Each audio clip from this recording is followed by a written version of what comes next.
A paz do Senhor, irmãos. Amém?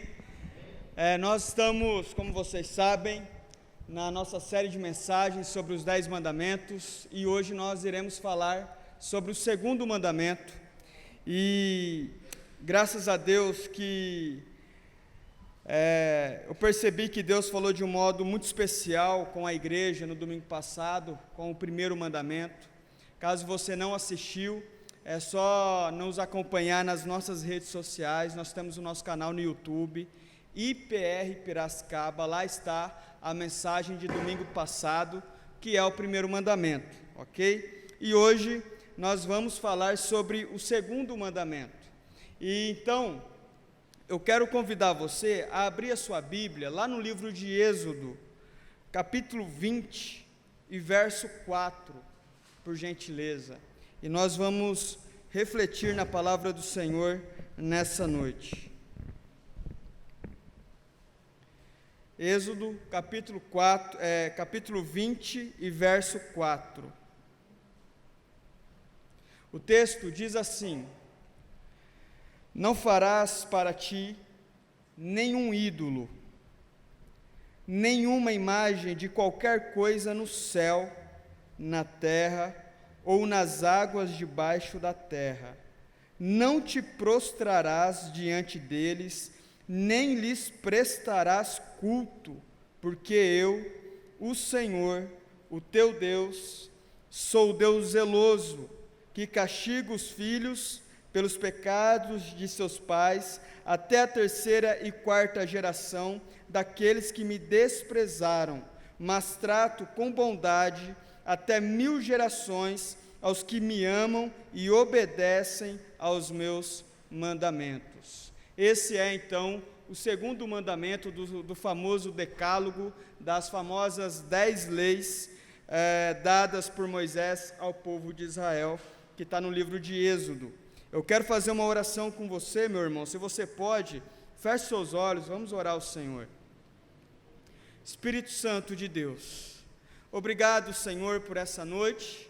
Obrigado pela vida dos meus irmãos que estão aqui nessa noite. Peço para que o Senhor esteja falando aos nossos corações aquilo que é de fato a Tua palavra, Senhor. Deus, tire de nós todo o modismo, toda tendência, mas que nós possamos nos voltar à Tua palavra, às Escrituras, e aprender delas, porque elas são a Tua palavra, ela é capaz de nos libertar, Senhor, de toda a escravidão. Em nome de Jesus, Senhor, tire toda a distração, toda a preocupação, coloque, Senhor, na igreja nesse momento, concentração, para que nós possamos aprender da Tua palavra, em nome de Jesus. Amém e amém. Irmãos, Êxodo capítulo 20 e verso 4, não farás para ti nenhum ídolo, nenhuma imagem de qualquer coisa no céu, na terra ou nas águas debaixo da terra. Não te prostrarás diante deles, nem lhes prestarás culto, porque eu, o Senhor, o teu Deus, sou Deus zeloso, que castiga os filhos pelos pecados de seus pais, até a terceira e quarta geração daqueles que me desprezaram. Olha só que interessante isso. Quando como eu falei domingo passado, eu citei aquele texto lá, aquele diálogo que tem entre Moisés, Arão e Faraó, que Moisés, sendo direcionado por Deus, ele realiza milagres. Ele pega uma vara, um cajado, madeira, e ele taca no chão, e aquele cajado vira uma serpente. Deus deu a direção para Moisés, para que ele fizesse esse milagre. Mas então o Faraó, ele reúne os feiticeiros, os magos lá do Egito, e os magos, os feiticeiros, também fazem a mesma coisa. E eu disse então para a igreja, e é o que as Escrituras nos mostram, é que Satanás tem poder para realizar milagres. Se você ler o texto em Êxodo, esse diálogo entre Moisés, Arão e Faraó, você vai ver então os magos pegando um cajado, uma vara de madeira, tacando ali no chão, e esse cajado vira uma serpente também. Satanás, ele tem poder. Satanás, ele não como eu posso dizer, um ser irrelevante, muito pelo contrário, ele tem poder sim, e ele pode realizar milagres de tal modo que a pessoa acaba se tornando escrava dele. Então, eu quero argumentar um pouco mais sobre isso, que é um texto lá no livro de Jó. Se você pode, abra a sua Bíblia em Jó, capítulo 1 e verso 12. Eu vou dar um breve panorama aqui para você entender. Aqui está acontecendo o seguinte: um dia, Satanás veio a Deus, conversar com Deus, e ele disse assim para Deus: Senhor, eu posso, por um acaso, tocar na vida de Jó? Jó, que era um homem temente ao Senhor, que servia ao Senhor, tinha uma vida com Deus. Então, Satanás, ele faz esse pedido a Deus, e Deus libera, permite que Satanás, então, toque na vida de Jó. Olha só que interessante, que está lá no texto em Jó, capítulo 1 e verso 12. O Senhor disse a Satanás: pois bem, tudo que ele possui está nas suas mãos, apenas não toque nele. Então Satanás saiu da presença do Senhor. Verso 13: certo dia, quando os filhos e filhas de Jó estavam num banquete, comendo e bebendo vinho na casa do irmão mais velho, um mensageiro veio dizer a Jó: os bois estavam arando e os jumentos estavam pastando por perto, quando os sabeus os atacaram e os levaram embora. Mataram a espada os empregados, e eu fui o único que escapou para lhes contar. Aqui está mostrando claramente que Satanás, ele conversa com Deus, pede a permissão de Deus para tocar na vida de Jó. E Deus, então, permite que Satanás toque na vida de Jó. Então Satanás vem e ele usa um outro povo para matar o gado de Jó, para dar um prejuízo financeiro para Jó. Olha só como que Satanás, ele tem sim poder. Agora, em Jó capítulo 2 e verso 6, de novo Satanás, ele vem a Deus pedir permissão para tocar na vida de Jó. E Deus, de novo, libera Satanás para tocar na vida de Jó. Então, Jó capítulo 2 e verso 6, o Senhor disse a Satanás: pois bem, ele está nas suas mãos, apenas poupe a vida dele. Saiu, pois, Satanás da presença do Senhor e afligiu Jó com feridas terríveis, da sola dos pés ao alto da cabeça. Olha só que interessante. Às vezes a gente acha que algumas pessoas, elas ignoram completamente esse mundo espiritual, elas ignoram completamente a presença desse anjo caído, que a Bíblia chama de Satanás, como se ele não tivesse poder nenhum. Mas a Bíblia diz que Satanás tem poder sim, e em muitos momentos ele entra, ele persuade a população, o povo, enganando esse povo de tal modo que esse povo agora comece a prestar culto a outras coisas e não a Deus. Eu vou explicar isso para você de uma maneira um pouco mais clara. No Egito, como eu citei, tinha vários ídolos. O povo egípcio era um povo pagão, idólatra, adorava tudo quanto é tipo de imagem: Deus Sol, Deus Lua, a árvore, o boi, a vaca, tudo. Tudo tinha um poder, tudo tinha alguma coisa. E isso quebra o segundo mandamento, que é não fazer imagem de coisa nenhuma, não se prostrar à imagem de coisa nenhuma. Só que Satanás, vendo isso, vendo um homem se prostrando diante da imagem de um boi, que ele fez lá como se fosse um deus, então Satanás vai lá e realiza um pequeno milagre na vida daquele homem. Ele talvez estivesse lá com o seu filho doente, alguma coisa assim. E aí ele vai até esse boi, esse ídolo, e esse homem faz uma oração para esse boi, e Satanás, então, usando da fé desse homem, realiza um milagre na vida dele. Agora, meu irmão, esse cidadão, ele vai adorar esse boi até o último dia da vida, porque o boi realizou um milagre na vida dele.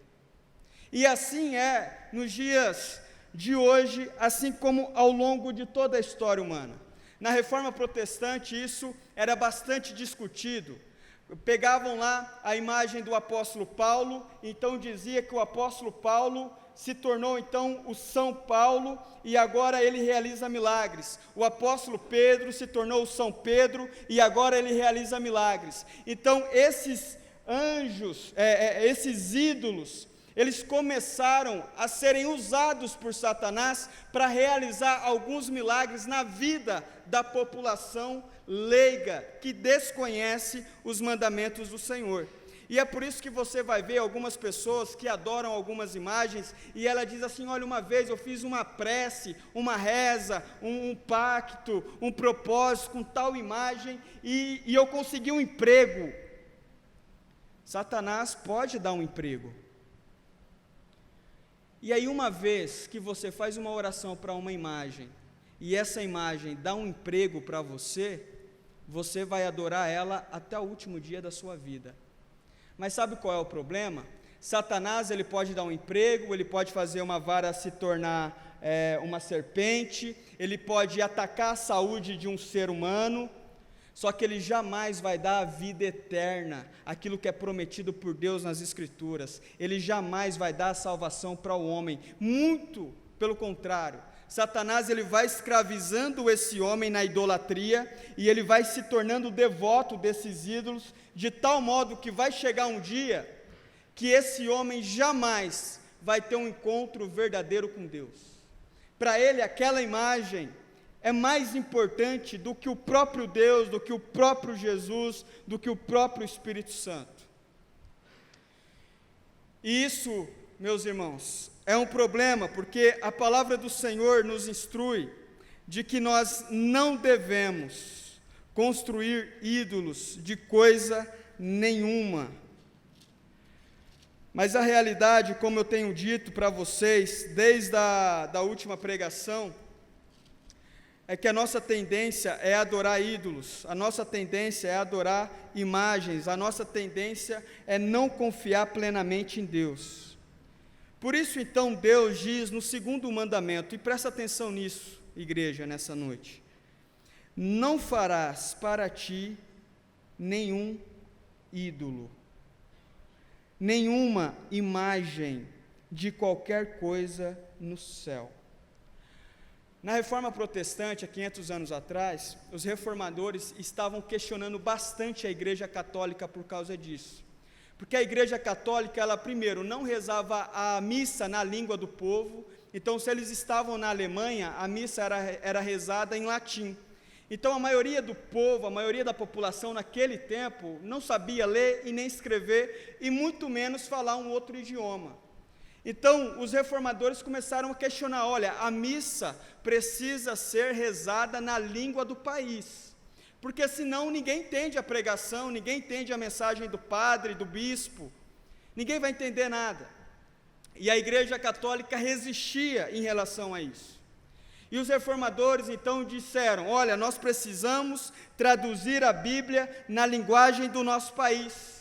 E Martinho Lutero então faz uma coisa que foi excepcional naquele momento, que ele pega a Bíblia e ele traduz a Bíblia pela primeira vez no idioma do país dele, que era o alemão. E aí então as pessoas que sabiam ler, que era a minoria, poucas pessoas naquele tempo sabiam ler, mas os poucos que sabiam, podiam pela primeira vez ler a Bíblia de fato, no idioma deles, que era o alemão, porque o latim ou o grego ninguém entendia nada. Então isso começou a causar um incômodo na Igreja Católica naquele momento. Por quê? Porque a população começou a comparar o que a Bíblia diz e o que a Igreja Católica ensinava, e eles perceberam que não casava o que a Bíblia e a Igreja Católica ensinava era muito diferente. E isso causou um incômodo muito grande para o Papa naquele momento, tanto é que o Papa ele expulsa Martinho Lutero da Igreja Católica e ele faz um tratado dizendo que Martinho Lutero era um herege. Então os reformadores disseram o seguinte: gente, nós precisamos parar de ouvir o que o Papa está dizendo e nós precisamos ler a Bíblia, ouvir a Bíblia, entender o que a Bíblia está mostrando para nós, porque a Bíblia é mais poderosa do que o Papa, o que a Bíblia fala tem mais poder do que o Papa.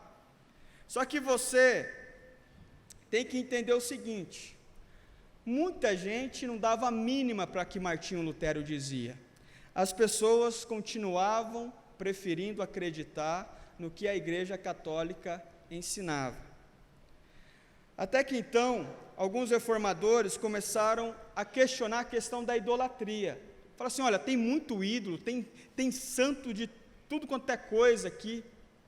É muita idolatria, e a Bíblia nos mostra que fazer imagem, por mais honrado que um cristão foi no passado, por exemplo, o apóstolo Paulo, a Maria, mãe de Jesus, por mais honrado que essas pessoas foram, a gente não pode construir uma imagem e rezar para essas pessoas. Aí os católicos, para se defender, eles diziam o seguinte para os reformadores: olha, mas a gente não faz uma oração, a gente só tem uma devoção por eles. Aí eles tentavam fazer um jogo de palavra para tentar convencer os reformadores que eles não adoravam a imagens, mas na verdade eles só tinham uma devoção pelas imagens. Então os reformadores disseram o seguinte: olha, eu não acredito no que vocês falam, eu acredito no que vocês fazem, isso tem mais importância. E aí essa frase começou a ficar difundida naquele período na Reforma Protestante: eu não acredito, ou não acreditem no que eles falam, acreditem no que eles fazem. Eles falam que não adoram imagem, mas eles de fato se prostram, rezam, fazem devoção, tem um santo lá na casa deles, porque isso de algum modo causa segurança para eles. E isso é a quebra do segundo mandamento, isso é idolatria. Irmãos, isso é muito sério, por quê? Porque está dentro dos 10 mandamentos. É uma coisa muito séria para a gente quebrar e achar que não tem problema nenhum. É uma coisa muito séria para a gente tratar isso com um desleixo. É pecado ter imagem em casa, fazer preces. A partir do momento que você tem uma imagem e que você coloca nessa imagem uma certa expectativa, é pecado. A partir do momento que você faz algum pensamento positivo para uma determinada imagem, é pecado. Você está quebrando o segundo mandamento, você está pecando contra Deus. Isso é muito importante, nós sabermos.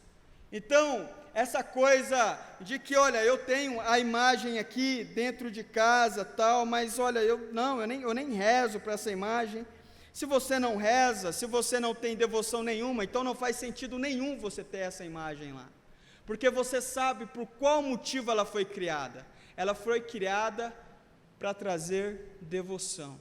A estética da imagem é criada para trazer devoção, um ar angelical, um ar de piedade, tudo isso para gerar no nosso coração uma certa devoção diante daquela imagem, e é pecado.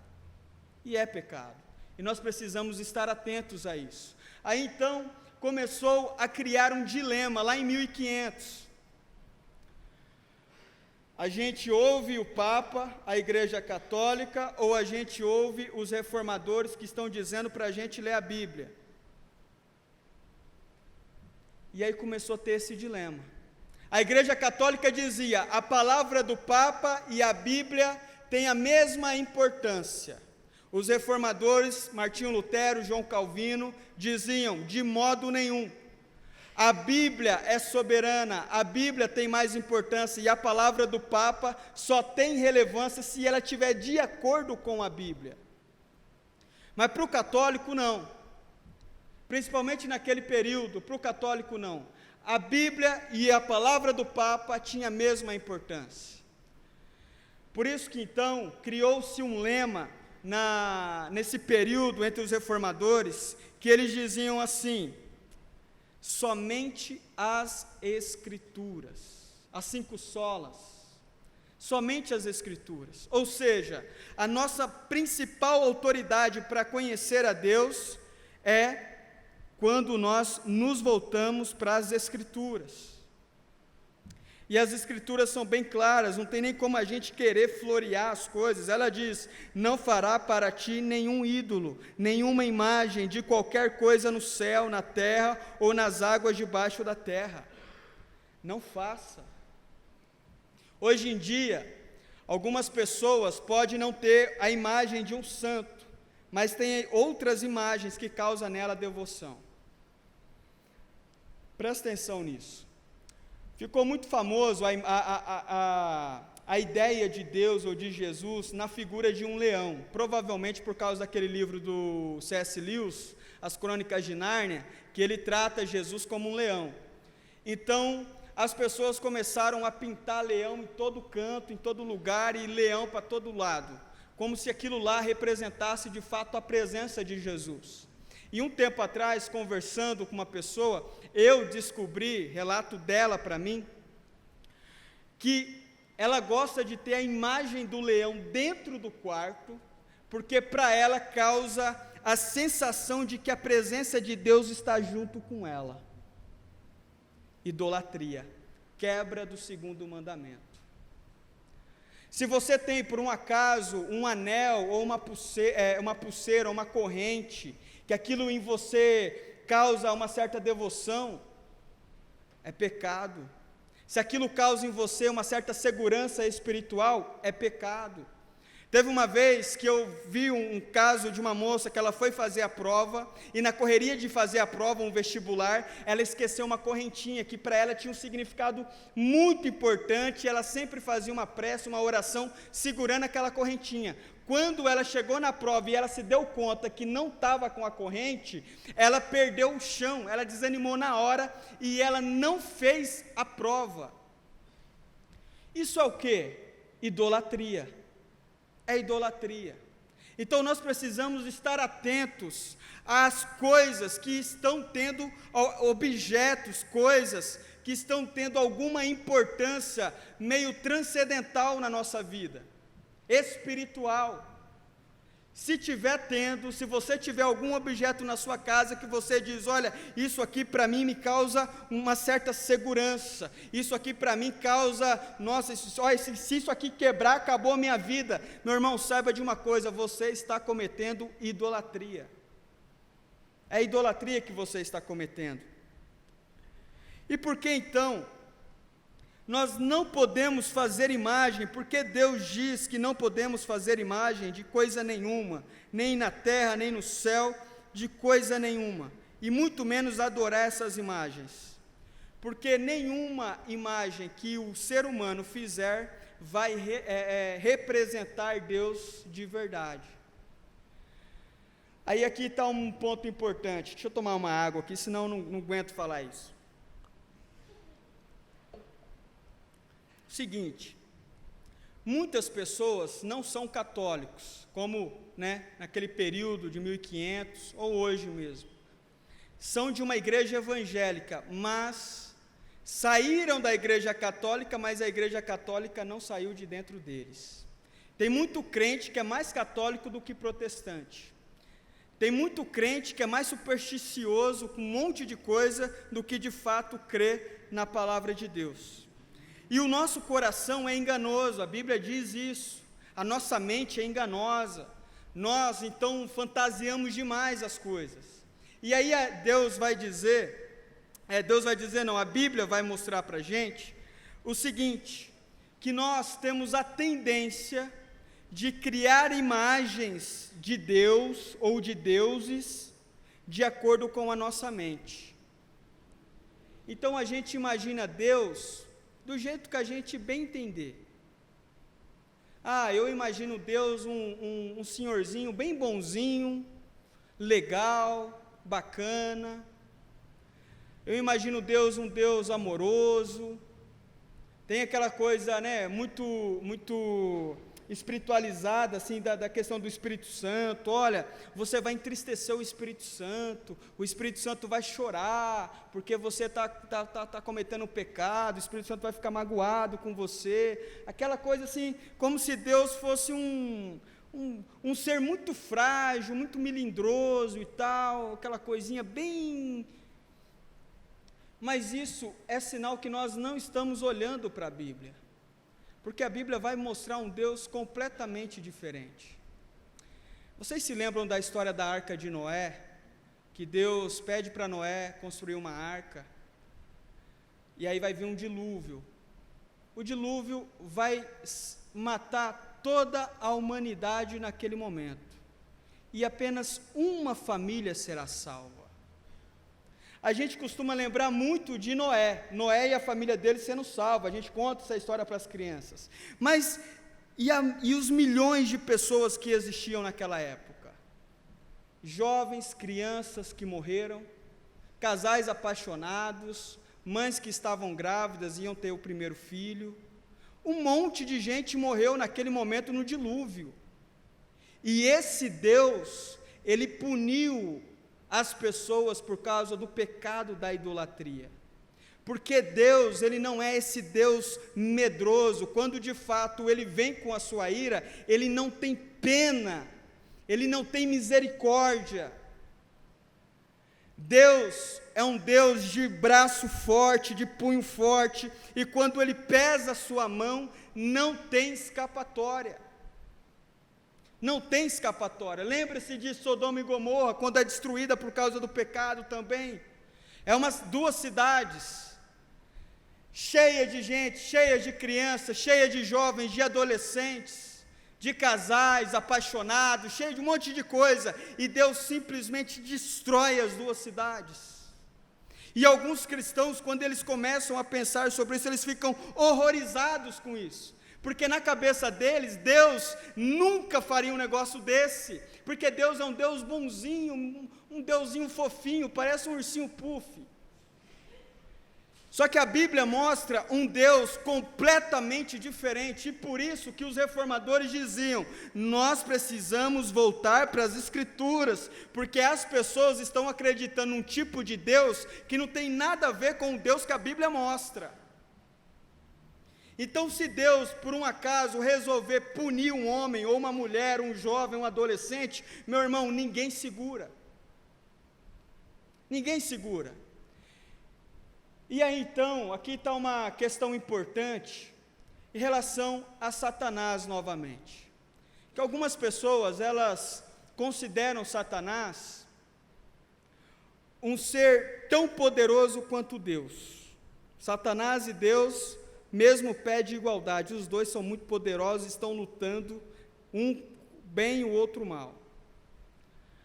A Bíblia vai dizer que isso não existe. Deus é o Criador de todas as coisas. Satanás foi um anjo criado. Satanás é uma criatura, ele foi um anjo que se rebelou contra Deus, assim como a Bíblia relata do arcanjo Miguel e de outros anjos que tem na Bíblia, os querubins. Então existe o Deus Criador e a criatura. Quem são as criaturas? Seres humanos, cachorro, gato, papagaio, barata, formiga, mosquito, tudo que você imaginar. Anjos também. Então existe Deus e existe as criaturas. Satanás é uma criatura.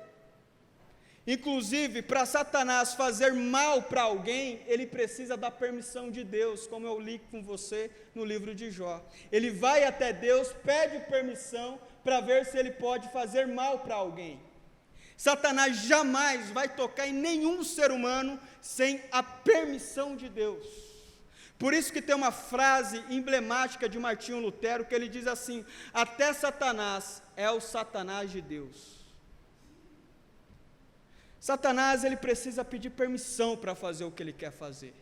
Só que algumas pessoas, por não ler a Bíblia e por imaginar as coisas de acordo com o filme que assistiu, de acordo com alguma coisa que ouviu por aí, elas imaginam uma coisa completamente diferente, mas não existe isso. O que existe é um Deus soberano, um Deus que governa sobre todas as coisas, um Deus que domina sobre todas as coisas, e um Deus que não tem ninguém igual a Ele.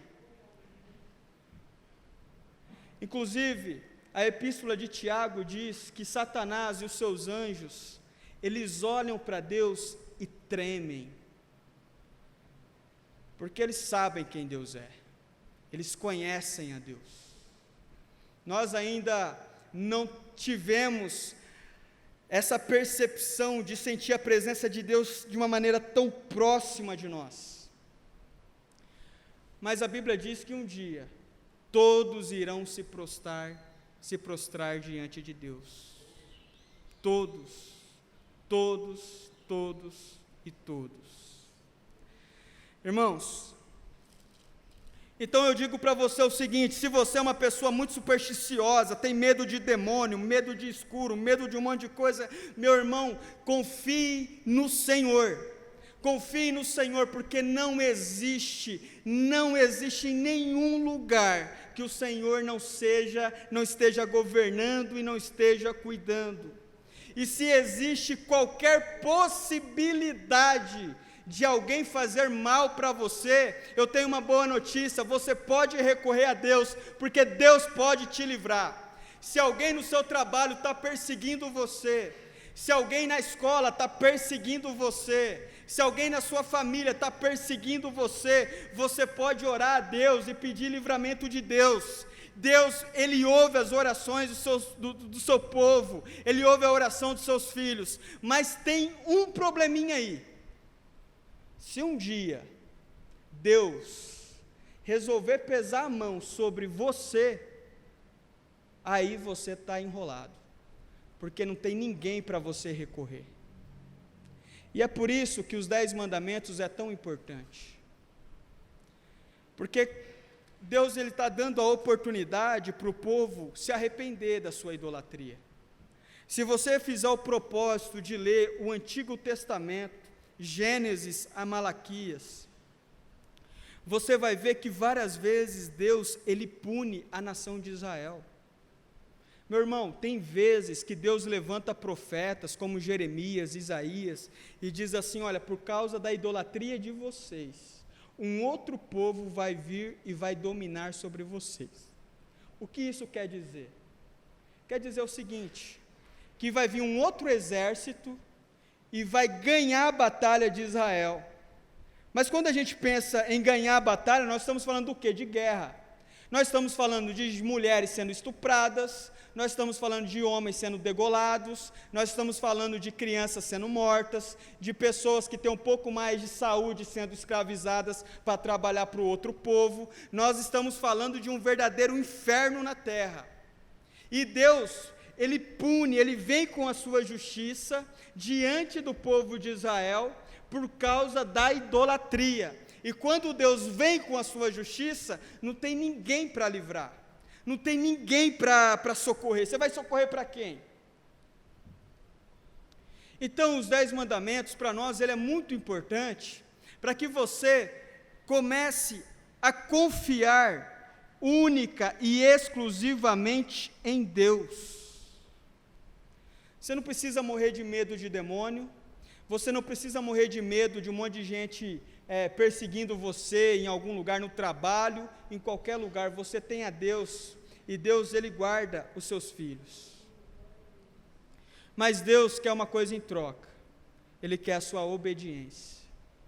E Ele diz no 2º mandamento: não farás para ti imagem nenhuma, não adore ídolo nenhum, não seja um idólatra, não seja uma pessoa que se prostre diante de coisas que na verdade são apenas criatura. As pessoas fazem imagem da mãe de Jesus, a Maria. A Maria com certeza foi uma mulher agraciada, importante para a história da igreja, uma mulher honrada que teve o privilégio de ser a mãe do nosso Salvador. Mas em momento nenhum na Bíblia você vai ouvir alguém, os apóstolos ou o próprio Jesus dizendo: gente, olha, eu quero que vocês adorem a minha mãe, Eu quero que vocês façam uma imagem da minha mãe. E isso surgiu depois, 400 anos depois da morte de Jesus, com a igreja, com muitos bispos, padres e tudo mais. Então nós precisamos tomar cuidado. Nós precisamos tomar cuidado com aquilo que está ocupando o lugar de Deus em nossos corações. Tome cuidado. Tome cuidado com atletas que você admira demais. É muito comum você ver jovens, adolescentes, ter imagem de algum atleta na parede do seu quarto, ou artista, e aí o cara vai lá para um determinado esporte, campeonato, alguma coisa, e ele passa a mão na foto daquele atleta, tipo, pedindo uma imagem positiva daquele atleta para ele ir lá jogar. O que é isso? Superstição, é idolatria. Ele está dando para aquele atleta uma importância que ele jamais deveria ter. Jamais. Nós precisamos tomar cuidado. Nós precisamos estar atentos. Não farás para ti nenhum ídolo, nenhuma imagem de qualquer coisa no céu, na terra ou nas águas debaixo da terra. Porque eu sou um Deus zeloso, que castiga os filhos pelos pecados de seus pais, até a 3ª e 4ª geração. Esse texto aqui, que castiga o pecado dos seus pais, até a 3ª e 4ª geração, ele é muito usado por algumas pessoas para falar sobre maldição hereditária. Não sei se vocês já ouviram falar sobre isso. Então é aquela coisa assim, olha, eu sou alcoólatra, meu pai foi alcoólatra, aí eu sou alcoólatra, meu filho vai ser alcoólatra, o filho do meu filho vai ser alcoólatra, é uma maldição que tem na família. Olha, sei lá, eu tive problemas com drogas, meu pai teve, meu avô teve, aí o meu filho também já está tendo. São as famosas maldições hereditárias, que vai passando de pai para filho. Tem muita gente que acredita nisso. E a Bíblia vai deixar isso bem claro para nós, que não existe isso. O que Deus está dizendo é que Ele vai punir o pai. Se o pai pecar, Ele vai punir. Se o pai for idólatra, ele vai sofrer as consequências por ser um idólatra. E se o filho for idólatra também, ele vai sofrer as consequências também. O filho também vai. Agora, antes de eu me aprofundar nisso, eu quero deixar uma coisa bem clara para você. Um homem que é idólatra, automaticamente ele vai causar uma certa influência na vida do filho ou da filha. Então, o filho ele vai crescendo, vendo o pai colocando uma certa confiança em algumas imagens, em algumas coisas que aquilo vai sendo internalizado nele. O pai está cometendo a quebra do 2º mandamento, e ele está ensinando o filho a cometer a quebra do 2º mandamento também. Ele está ensinando o filho a não confiar plenamente em Deus, ao contrário, a fazer ídolos. E o 2º mandamento condena isso. Agora pensa comigo o seguinte, vamos pensar num pai que ele realmente ouve o 2º mandamento, e ele fala assim, eu vou obedecer isso aqui, eu não vou adorar ídolo nenhum, o meu filho nunca vai me ver prostrado diante de nenhuma imagem. Eu vou ensinar para o meu filho que tudo o que ele precisa é confiar no Deus que está na Bíblia, e mais nada. Ele não precisa de correntinha, ele não precisa de anel, ele não precisa de uma imagem perto da televisão, ele não precisa de nada, ele só precisa confiar em Deus. Esse filho já vai pegar um bom exemplo do pai. Esse filho já vai aprender com o pai a confiar plenamente no Senhor. Mas eu quero dizer para você, para aprofundar nisso que eu estou falando para você, lá em Jeremias, se você pode, abre Jeremias capítulo 31 e verso 29. Jeremias 31 e verso 29.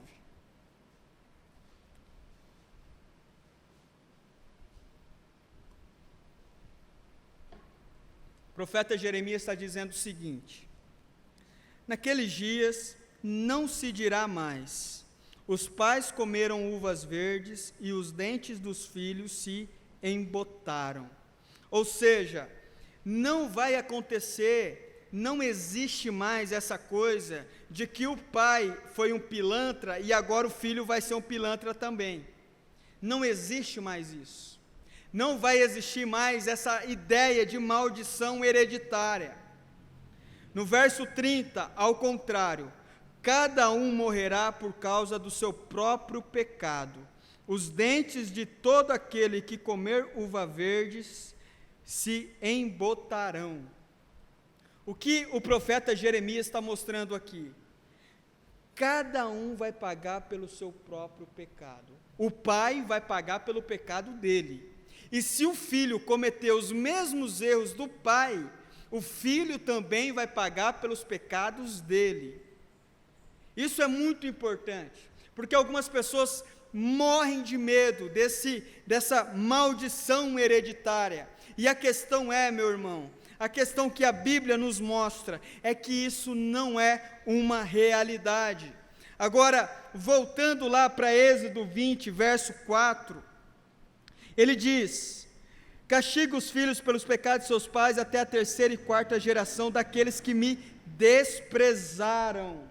Ou seja, aqueles que me desprezaram serão castigados, mas trato com bondade até 1000 gerações aos que me amam e obedecem aos meus mandamentos. Deus, Ele vai tratar com bondade, se você for um homem zeloso, uma mulher zelosa, que guarda a palavra dEle, Deus vai agir com muita graça na vida do seu filho, da sua filha. Se você guardar a lei do Senhor, se você for um homem realmente comprometido com o Senhor, Deus vai guardar com muita misericórdia a vida do seu filho, da sua filha, dos seus netos, Deus vai guardar. Então, não se sinta oprimido, não se sinta pressionado por essa ideia de maldição hereditária. A Bíblia não dá para nós respaldo algum para a gente pensar sobre isso. A questão é, cada um vai pagar pelo seu próprio erro. Cada um vai pagar pelo seu próprio pecado. E agora, irmãos, para a gente ir para a parte final dessa mensagem, a idolatria não é uma coisa que deve ser tratada como uma coisa qualquer. Lute contra a idolatria. Se tiver santo, qualquer imagem na sua casa, se desfaça disso. Você não precisa disso. Se desfaça. Se você tem autoridade na sua casa, se desfaça, se livre. Tente criar meios para que a idolatria não reine na sua casa. Tente cumprir o 2º mandamento.